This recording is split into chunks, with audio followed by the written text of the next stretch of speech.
नमस्कार दोस्तों, मेरे प्रिय दर्शकों। आपका वर्चुअल कॉस्मोस मेरे चैनल में स्वागत है। आपका मेरे चैनल पर जहां हम आपके लिए अनोखी और अद्भुत फिल्म की समीक्षा लेकर आते हैं। आज मैं आपके लिए बहुत ही खास फिल्म का रिव्यू करने जा रहा हूँ, जिसका नाम है death and the wine maker. यह फिल्म अल्टर द्वारा बनाई गई है, जो अपने हॉरर और फैंटेसी जॉनर के लिए मशहूर है। यह कहानी आपको एक ऐसी दुनिया में ले जाएगी जहां जीवन, मृत्यु और समय के बीच का संघर्ष बड़े ही दिलचस्प तरीके से दिखाया गया है। तो चलिए शुरू करते हैं इस फिल्म की विस्तृत समीक्षा। तो फिल्म की शुरुआत एक बहुत ही शांत और सुंदर वाइनरी से होता है, जहां हमें दिखाया जाता है कि एक अनुभवी वाइन मेकर अपनी फसल का ध्यान रख रहा होता है और अपने खेतों में बहुत मेहनत कर रहा होता है। निर्देशक ने यह एक सामान्य दिनचर्या को बहुत ही सजीव और संवेदनशील तरीके से पेश किया है। शुरुआती दृश्य हमें एक सरल और शांत जीवन की झलक दिखाते हैं, जो एक किसान और कलाकार का मिला-जुला रूप है। यह वाइन मेकर अपने काम में पूरी तरह से डूबा है और ऐसा लगता है कि उसने उसके जीवन का हर पल अंगूर की बेलों के साथ ही गुजारा है। लेकिन तभी कहानी में एक अप्रत्याशित मोड़ आता है। मृत्यु एक रहस्यमय चरित्र के रूप में वाइन मेकर के जीवन में प्रवेश करती है। यह दृश्य न केवल फिल्म की गति को बदलता है, बल्कि दर्शकों को भी एक झटका देता है। यह निर्देशक ने मृत्यु को बेहद प्रभावशाली तरीके से पेश किया है दोस्तों। काले कपड़ों में लिपटी हुई एक शांत लेकिन शक्तिशाली उपस्थिति के साथ यह दृश्य दर्शकों को सोचने पर मजबूर करता है कि अब आगे क्या होने वाला है। यह कहानी है वाइन मेकर की। तो कहानी में वाइन मेकर मृत्यु के सामने आत्मसमर्पण करने के बजाय अपनी चतुराई का सहारा लेता है। वह अपने वाइन के विशेष गुणों का उपयोग करके मृत्यु को फंसाने की कोशिश करता है। यहाँ से कहानी और भी रोचक हो जाती है, जब वाइन मेकर मृत्यु को एक विशेष पेड़ के नीचे फंसाने में सफल हो जाता है। यह पेड़ वह जगह है जहाँ कोई भी जीवित प्राणी वापस नहीं आ सकता। लेकिन क्या यह योजना वाइन मेकर के लिए फ़ायदेमंद साबित होती है? क्या वह सचमुच मृत्यु को हराने में सफल हो पाता है? ये सारे सवाल फिल्म के अंत तक आपको बांधे रखते हैं। फिल्म में कई गहरे प्रतीक और संदेश छिपे हैं। वाइन मेकिंग यहाँ पर जीवन के निर्माण और देखभाल के प्रतीक के रूप में देखा जा सकता है।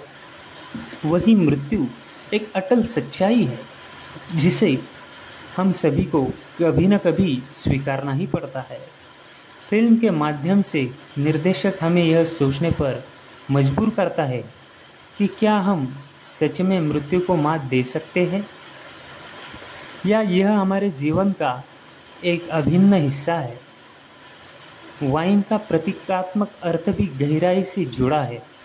यह न केवल आनंद और संतुष्टि का प्रतीक है, बल्कि समय के साथ परिपक्व होने की भी कहानी कहता है।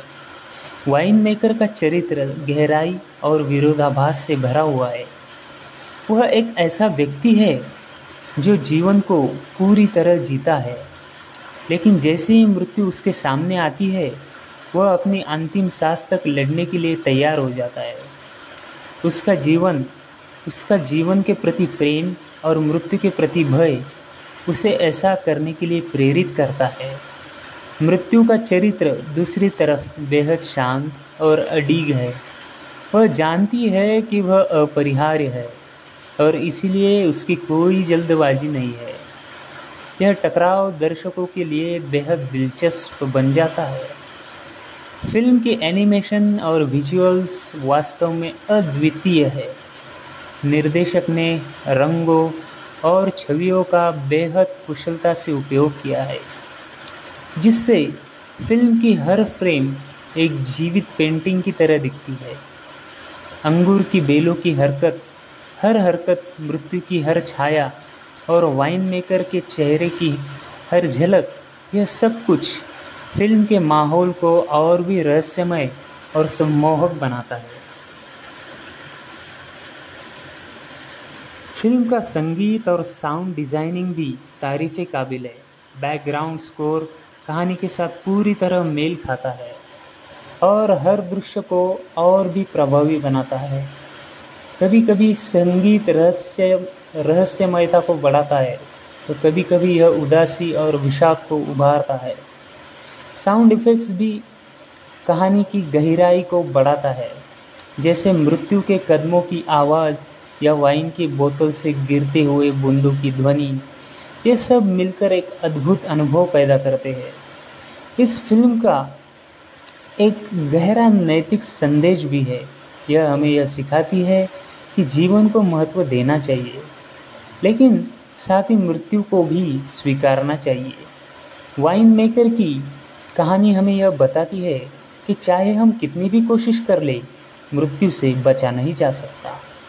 लेकिन जीवन को जीने का तरीका यही है कि हम हर पल जीवन का आनंद लें और अपने जीवन को अर्थपूर्ण बनाएं। अंत में death and the wine maker एक ऐसी फिल्म है जो आपको सोचने पर मजबूर करती है कि यह फिल्म न केवल मनोरंजन करती है, बल्कि जीवन के बारे में कुछ गहरे सवाल भी उठाती है। अगर आप ऐसी कहानियों के शौकीन हैं जो आपको सोचने पर मजबूर करे और जो आपका जीवन और मृत्यु के बीच की जटिलताओं को समझने में मदद करे, तो यह फिल्म आपके लिए बहुत ही बेहतरीन विकल्प हो सकती है। साथ ही साथ इस फिल्म में हमें दिखाया गया है कि एक छोटे से गांव में वो वाइन मेकर रहता है। एक युवा वाइन मेकर बहुत ही बढ़िया वाइन बनाता है कि मौत भी उसे चखना चाहती है। जब उसे अपने दुल्हन के भाग्य के बारे में भयानक सच्चाई पता चलती है, तो वो मौत को फंसाने के लिए मजबूर हो जाता है और मौत को एक बैरल में कैद कर लेता है और प्राकृतिक व्यवस्था पर पड़ने वाले असर को नज़रअंदाज कर देता है। यह कहानी एक युवा वाइन मेकर की है जो इतनी उम्दा वाइन बनाता है कि उसकी चर्चा दूर दूर तक फैल जाती है। उसकी वाइन इतनी खास होती है कि मौत भी उसे चखना चाहती है। एक दिन वाइन मेकर को पता चलता है कि उसकी प्रिय दुल्हन की मौत निश्चित है और यह सच्चाई उसे हिलाकर रख देती है। अपने प्यार को बचाने के लिए वह एक अनोखी योजना बनाता है। वह मौत को अपने वाइन का स्वाद चखने के लिए बुलाता है और फिर चालाकी से उसे एक बैरल में बंद कर देता है। उसे लगता है कि अब उसकी दुल्हन हमेशा के लिए सुरक्षित है, लेकिन उसने यह नहीं सोचा कि मौत को कैद करने का मतलब प्राकृतिक व्यवस्था को बिगाड़ना है। जल्द ही दुनिया में अजीब व गरीब घटनाएं होने लगती है। कोई नहीं मरता, लेकिन लोग बीमार होते हैं, दुख में जीते हैं और उनकी तकलीफ़ें बढ़ती है। जीवन और मौत का संतुलन बिगड़ जाता है और पूरी दुनिया में अराजकता फैल जाती है। अंततः वाइन मेकर को अपनी गलती का एहसास होता है और वह समझता है कि जीवन और मौत का चक्र प्राकृतिक है और किसी के हाथ में इसे बदलने की शक्ति नहीं होनी चाहिए। वह मौत को आज़ाद करता है और सब कुछ फिर से सामान्य हो जाता है। उसकी दुल्हन भी उसी व्यवस्था का हिस्सा बनती है और वाइन मेकर यह सीखता है कि प्यार का मतलब किसी को कैद करना नहीं, बल्कि उसे आज़ादी और सम्मान देना है। इससे हमें यह शिक्षा मिलती है कि जीवन और मौत के चक्र का सम्मान करना चाहिए। अपने स्वार्थ के लिए प्राकृतिक व्यवस्था को बदलने की कोशिश हमें समाज